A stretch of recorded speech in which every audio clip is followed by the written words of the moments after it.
общем, ағайын, мен мұнда кішкене презентация дайындап қойдым. Менен инноваттың качествосын күтпей ақ қойыңдар. Бірақ та презентацияның негізгі мақсаты мен бұл аниманы, бұл мультфильмді көргендегі менің миымды жарған нәрселерді айтқым келіп тұр. Мен кейбір нәрселерді қоспадым, бірақ та көп нәрсе сіздерге relatable болады деп ойлаймын. Бірінші мазмұнымен өтейінші. Мен негіз жаңа немді жазғанда, осы презентацияға не қосам деген кезде менде бір 21 ма, 22 ма нәрседен тұратын тізім шықты. Әшейін бір-екі сөзден емес, бір үлкен бір-екі сөйлемнен тұратын 22 несі бар тізім шықты. Мен осы үшеуін, точнее сол 22 тізімді осы үш неге кіргіздім. Жапония мәдениеті, адам, тұлға, орта және ортамен бірлік. Енді осылардан бір кезекпен өтейік. Біріншісін өтсек, Жапония мәдениеті, жалпы анимеден де, басқа нәрселерден де байқайтынымыз, Жапон халқы өзінің дәстүрін қатты құрметтейді. В первую очередь біздің анимені көріп жатқан себептеріміздің бірі де сол.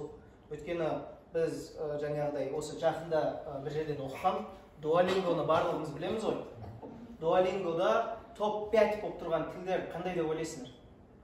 Ағылшын, неміс, испанский, французский мүмкін, бірақ та топ 5-та тұрған және мысалы біз ағылшынша үйренудің логичный себептері көп. Дұрыс па? Бүкіл әлем қазір ағылшынша сөйлейді. Испанский сөйлеудің де несі көп, несі. Жаңағыдай содан ағылшыннан кейінгі тұрған ең көп тіл, ең сөйлеушілер көп тіл.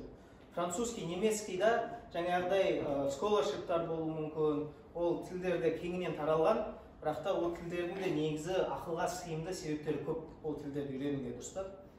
И бесінші болып қай тіл деп ойлайсыңдар? Жапон тілі.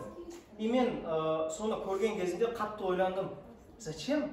Сен жапон тілін білсең қайда қолданасың оны? Физически бір елде ғана қолданасың, Жапонияда. Зачем онда ол топ 5 болып тұр? Почему арабский топ 5-қа кірмейді? Хотя арабскийдің қолданылуы әлдеқайда үлкен. Келісесіңдер ме? Және де оның бірден-бір себебі ол осы бірінші, екінші, үшінші нәрсесі. То есть жапондықтардың өзінің несін дәріптеуі, өзінің дәстүрін құрметтеуі және де соны басқа адамдарға сезіндіре алуы. Біз в первую очередь мына анимені көріп жатыр. Өйткені біз жалпы Жапонияда жалпы аниме дегеннің бар екенін біз білеміз. Себебі аниме деген анимация деген сөзден шығады. Бірақ та неғып біз аниме деп барлық анимацияны айта береміз, именно жапондықын айтамыз. Себебі жапондықтар олар сондай молодцы. Именно өздерінің жапондық анимациясын сондай бір шыңға жіберген, что бүкіл әлем бөлек атайды. Біз мысалы кәріс сериалдарын дорама деген сияқты, бұлар да осындай нәрсені солай бір шыңға жеткізді. Және де осы себептерінің бірі мен осы нәрсе деп ойлаймын. То есть өздерінің дәстүрін құрметтеуі. Біз жапондықтардың дәстүрін құрметтейтін жаңа мультфильмда да бірнеше рет көрдік. Үлкен жаңағы әжесі болды ғой, ол кісі кимономен жүрді. Немесе үлкен кісілер барынша өздерінің жапондық құндылықтарын сақтауға тырысты. Дұрыс па? Қараймыз күріш, қараймыз жаңа жеп жатқан күріш, өздерінің тағамдары бір шеттен алып келген нәрселер емес, бәрі өзінікі. Екінші нәрсе ол тарих пен технологиялардың бір-бірімен өмір сүруі. То есть біз ойлаймыз ғой, мысалы бір консервативный адам деп ойлайықшы, қазақи деп. Бізге ойымызға кім келеді? Мысалы мен сияқты біреу келеді. Тақия киетін, қазақша сөйлейтін, басқа тілдерді сөйлемейтін, басқасын мойындамайтын, өзінікі енді относительно артта қалса да басқа жаңашылдыққа ұмтылмайтын біреуді елестетеміз, дұрыс па? Дәл солай бір супер консервативно басқа адамдарды айтсақ та солай. Бірақ жапондықтарды айтқан кезде біз самурай, бір не, сёгунат дегендерді елестетпейміз ғой. Біз үлкен компанияларды елестетеміз. Sony, тағы қандай бар? Машина өндіретін көптеген компаниялар, электроника өндіретін компаниялар. Біз білмейтін миллион компания бар Жапонияда. Және де бұлар, осы жапондар сияқты өз тарихын құрметтейтін адамдар жоқ шығар әлемде. Бірақ олар оны қалай істейді? Мынаумен технологияларды қатар алумен бірге істейді. То есть олар тарихқа барамыз деп жаңашылдықтан бас тартпайды, жаңашылдыққа барамыз деп тарихын ұмытып кетпейді. Және де бізге де өте үлкен маңызы бар нәрсе. Үшінші нәрсе ол тарихқа деген құрмет. То есть мына екеуі бір-бірімен қатар тұрған нәрсе. именно осы мультфильмдағы несі қазір есіме түсіп тұрған жоқ мысалдары, бірақ та біз оны басқа да көптеген нәрселерінен байқай аламыз. Кораблестроение болсын, все тот же күріш болсын, и басқа да нәрселер. Адам, тұлға, орта. Мен жалпы осы үлкен нені атайтын кезде ойландым, не деп атасам екен. Басында мен мынақта көріп тұрған нәрселер, ол адамның личностный нәрсесіне қажет заттар. То есть мен личностный деп көрген заттар, және де біз адам ретінде өзіміздің тұлғалық дамуымызға үлкен үлесін қосатын нәрселер деп көрген заттарды жаздым. Және де мен бұны адам, тұлға, орта деп жазған себептерім, ол қазір мына нәрселерден өткен кезде қазір байқайсыңдар, бұл жерде бізге не только личностно, маған, Бағдәулетке, Думанға, жеке алғандағы емес, сонымен қатар бүкіл осындағы орта бұл біз не істей аламыз, қалай дами аламыз, солардың нелері көрсетілген. Біріншісі, ол жас даналықты шектемейді. Мен қатты таңғалған нәрсем, осы мультфильмді көргенімде, жаңа үлкен актовый залда спорт етті ғой балалар, бір үлкен жиналыс болып, жоқ, 80% за болды, сондықтан біз бұзамыз. Жоқ, сендер бұзсаңдар, тарихтарды ұмытқан боласыңдар деген сияқты үлкен дискуссия болды ғой. Кішкентай балалар, 17-18 жасар. Мысалы, бұндай үлкен әрі сөздер айтатын балаларды көрген кезде мен қатты таңғалдым, жаңа қатты риза болдым. То есть, и ол единичный случайлар емес, олар бүкіл адам болып істеп жатыр, соны түсінесіңдер ме? Және де мені таңғалдырған заттардың бірі, ол сол балаларда болып тұрған даналығы.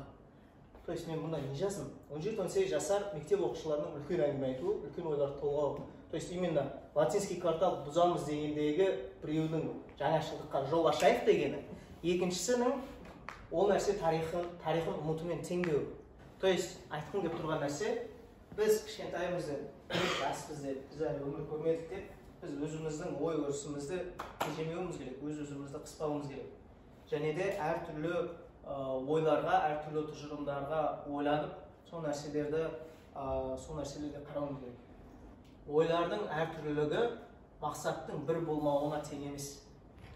Мынаны қалай жазамын, білмедім шын айтайын. Жазғанымда бір кішкене непонятно болды, бірақ мен бұны түсіндіре кетейін. Біріншісінде мен не жаздым?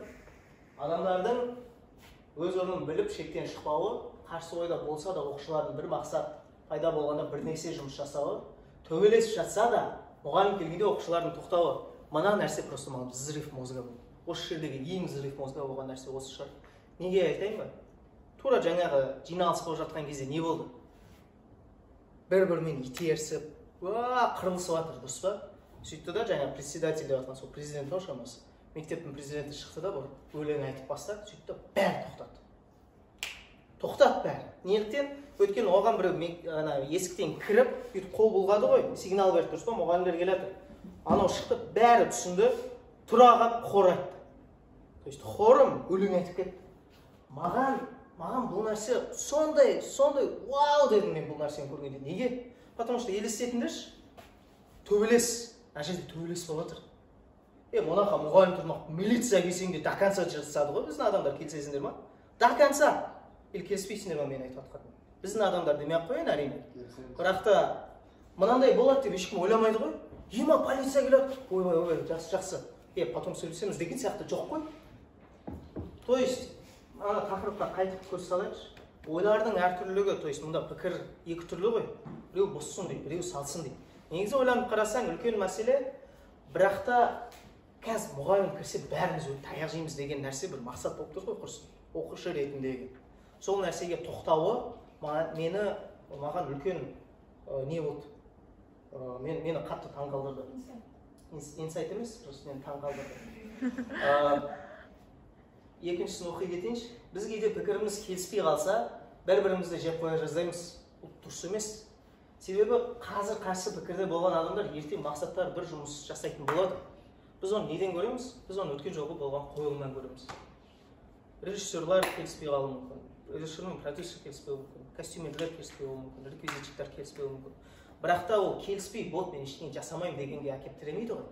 Айналып келгенде болды деп қойылым шығарайық. Бір общий мақсатымыз, бір общий неміз, миссиямыз бар ғой деп тоқтайды. Және де менің қалайтыным бәрімізде сондай бірдеме болуы. То есть өзіміз дей бермей, во благо, общий благоға қосатындай болған қалаймын. Біз қазір төбелесіп жатырмыз, өлеміз бәріміз, таяқ жейміз. Қояйықшы дейтіндей, даже қатты задетый болсақ та, даже уже төбелес басталып кетсе, то есть сондай жағдайда болса да, уже аттың басын жіберіп кеттік деп жатқан кезде де тоқтай алу, ол үлкен күшті талап етеді. Және де ол үлкен күштің артында мына екінші нәрсе тұр, мақсаттардың бір болуы. Оқушылардың бір-біріне құрметі. Мына нәрсе маған қатты ұнады. Я хочу верить, что Казахстейшта осыған кіреді. Мына жерде мен не деп жаздым? Жігіттердің бір-біріне мужчина деп айтуы маған именно осы нәрсе қатты ұнады. Неліктен айтып кетейін. Ойлаңдаршы, біреу сендерге келді да, бай, Думан деді, красавчик қой, бірақ рахмет саған деп келсе, Думан оқ дейді ғой. Мен красавчик деп жатыр, значит маған соған соответствовать ету керек деген ой келеді. Дұрыс па? Әрқайсыңа сөйтіп келсе солай болады. Және де жаңа президенті, қыздар келеді ғой, бір сценада қыздар келеді. Ең бірінші рет келеді ғой қыздар. Сосын президенті очки таққан жігіт не дейді? Мужчина дейді. Келгендеріне көп рахмет. Мужчина, сендер ауыр жұмысты сендер алыңдар, қалған қыздарға беріңдер деп айтады. Дұрыс па? И осы жердегі маған именно осы мужчина деп обращаться етуінің өзі маған қатты ұнады. Себебі мен екіншісіне не деп жаздым? Адам адамға құрметпен қарап, ол адам дәрежесін көтеретін сөздер айтса, тіпті кішкентай адамдардың өзін үлкен не деп жазылған? В общем, ладно, адамдар өз-өзін үлкен ұстайды.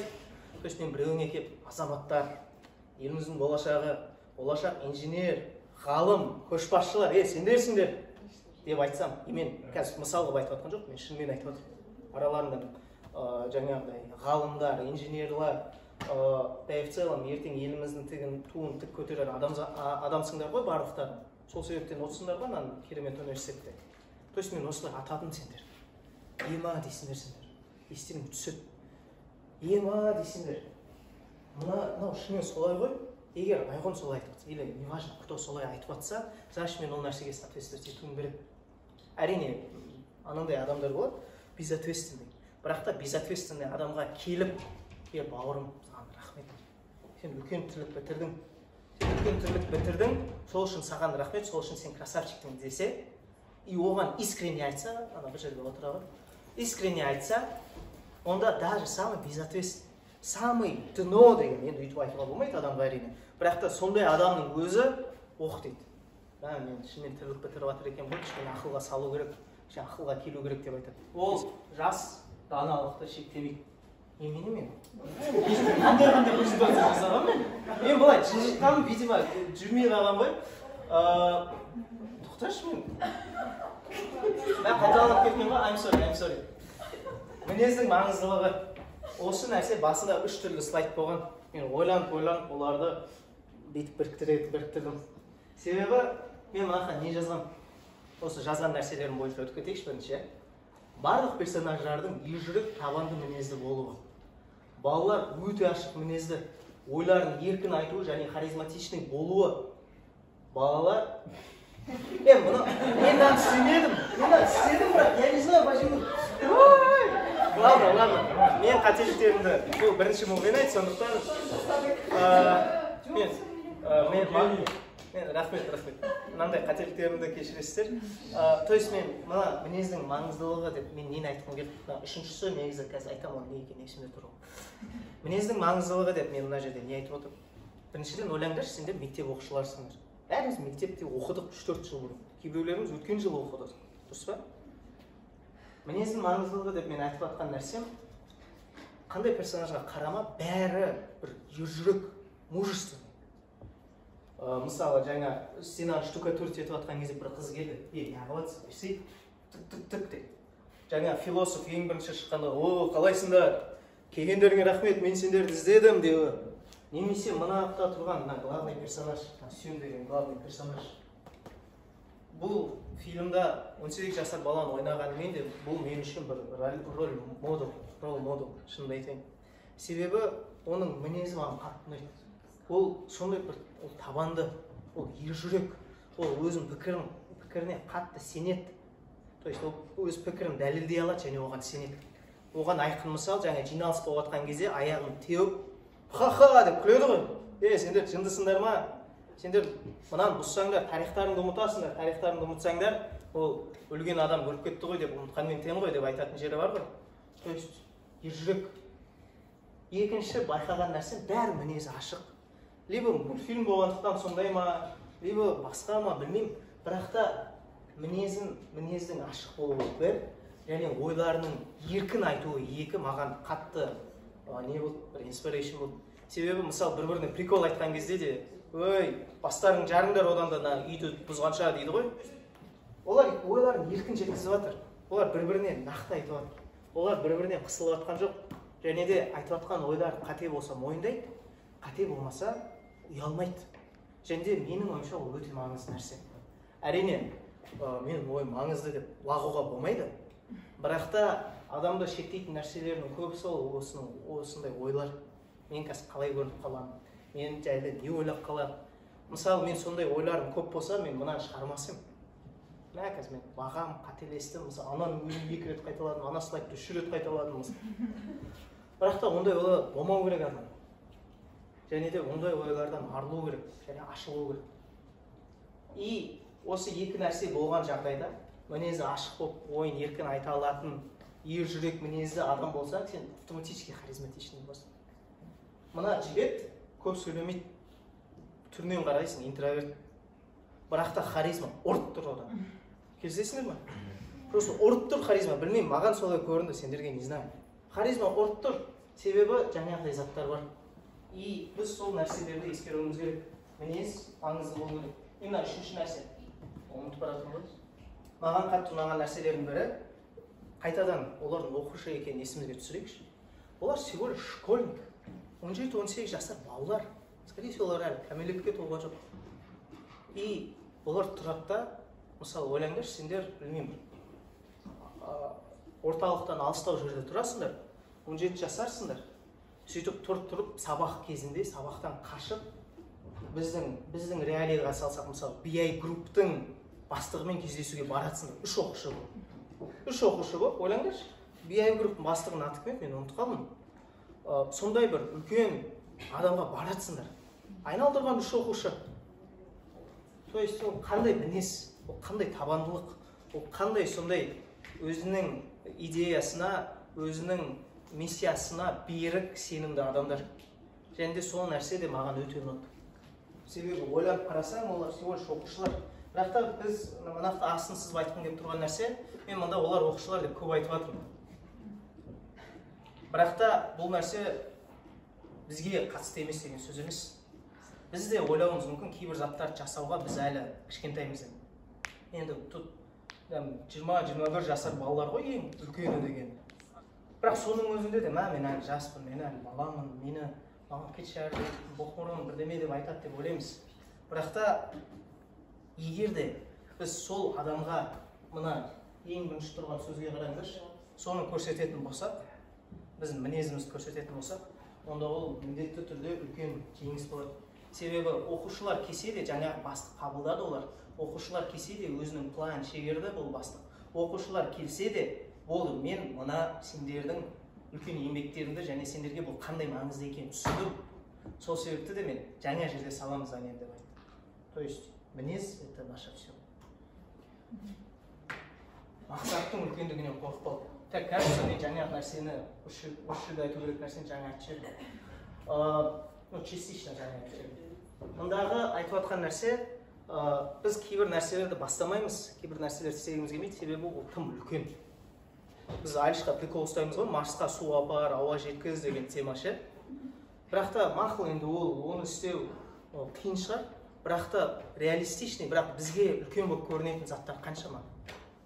Тұрып, бір айда 10 интерншипқа подаваться етем.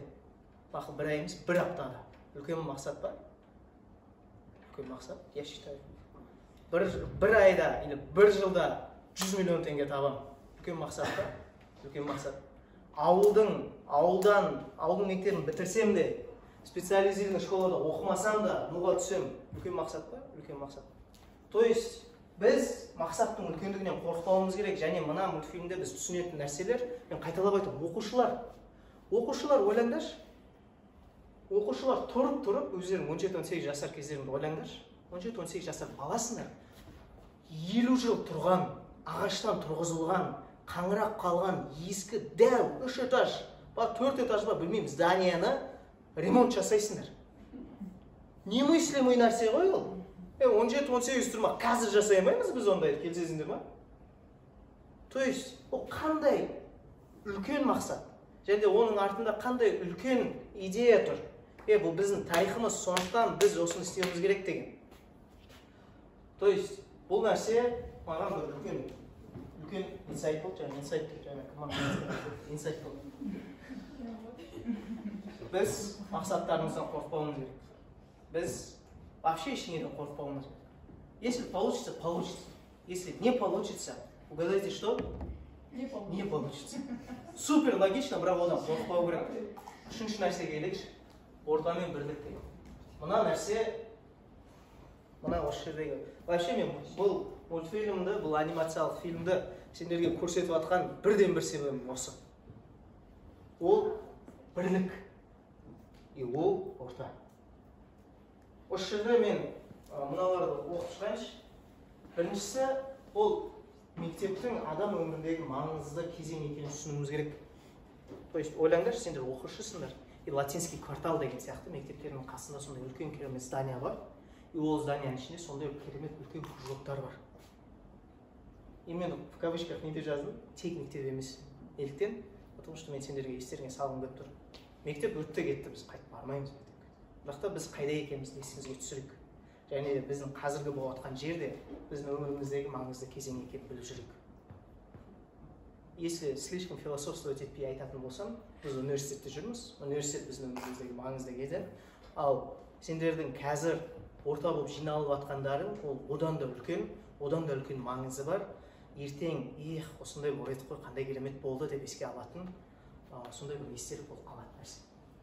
Екіншісі, мен таңғалған заттарым, жалпы мультфильм мен қатты таңғалдырды.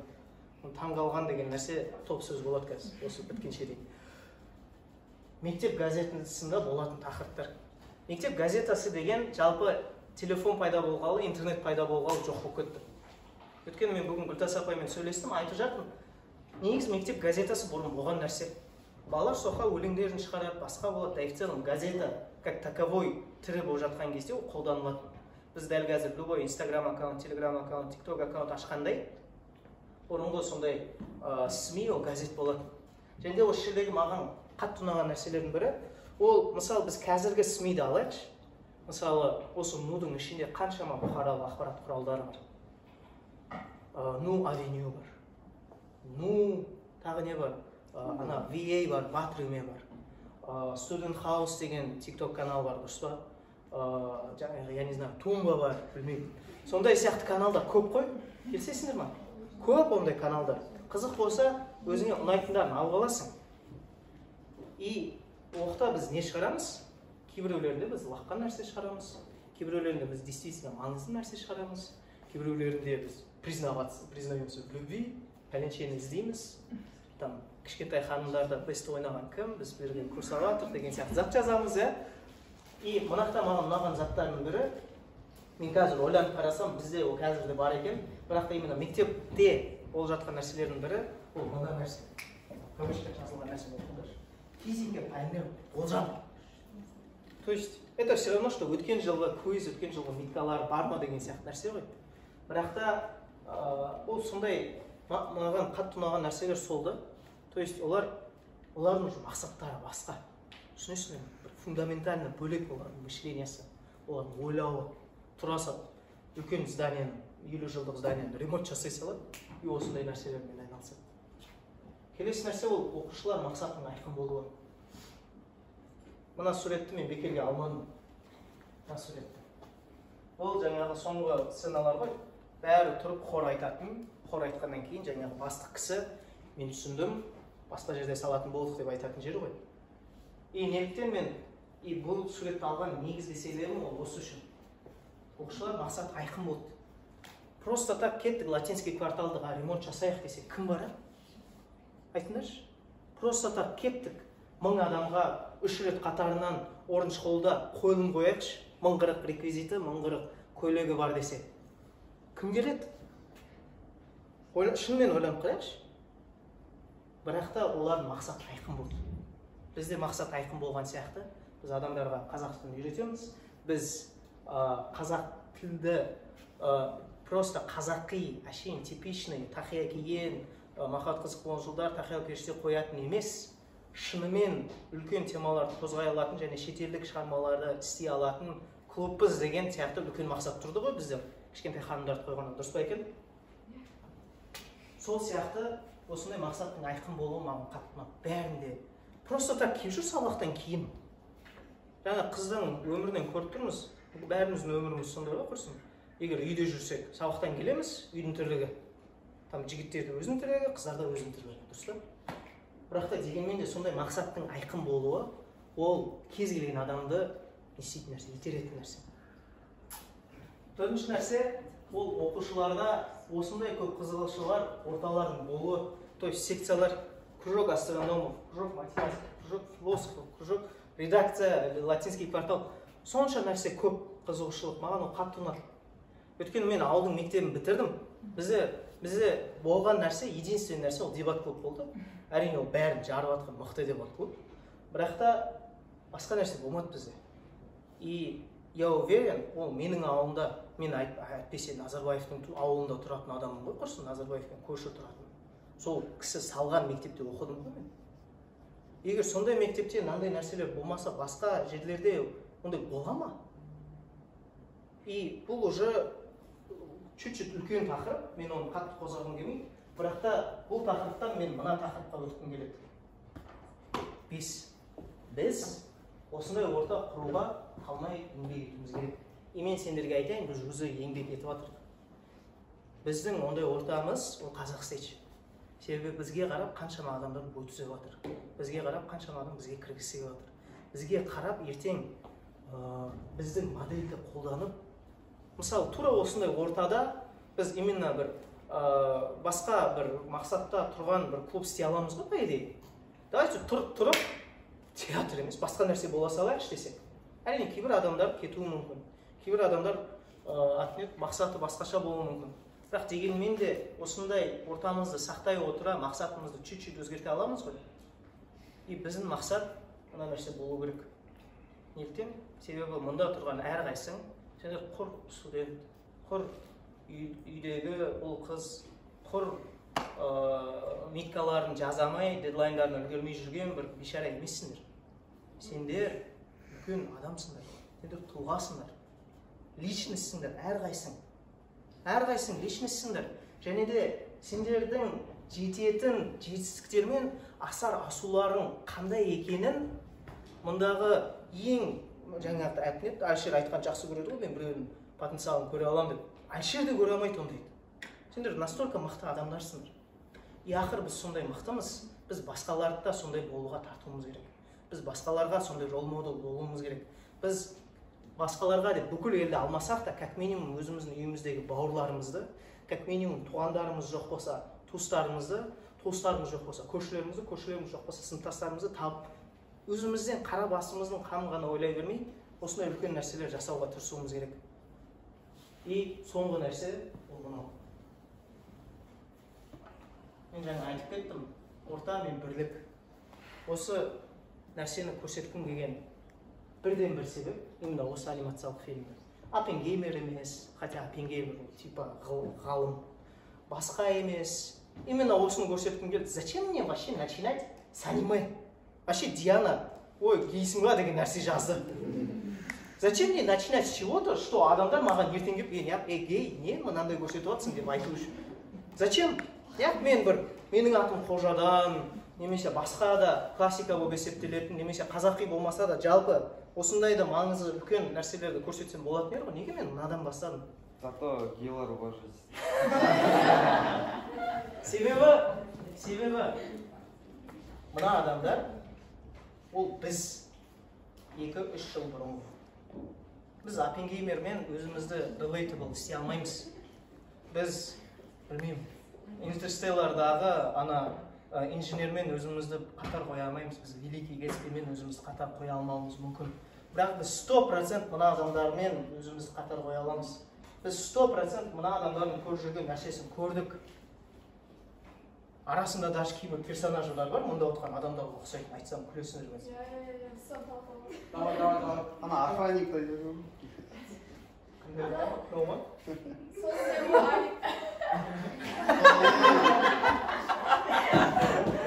То есть...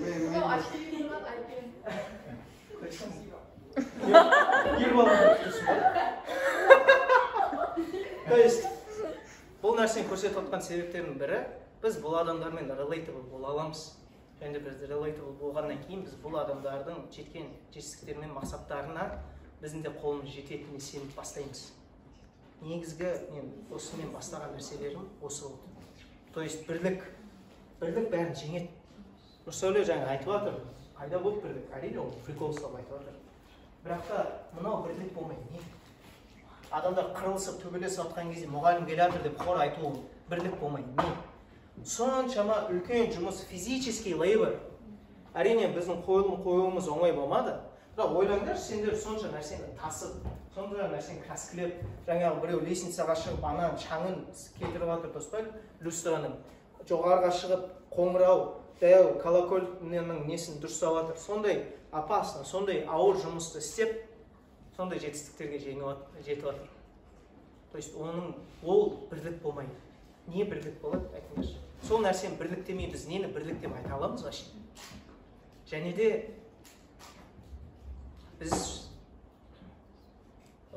біздің негізгі жаңағыдай ойда ұстауымыз керек заттардың бірі, ол бірігіп істесек, біз ала алмайтын белес, біз ала алмайтын қамал, біз аса алмайтын асу жоқ.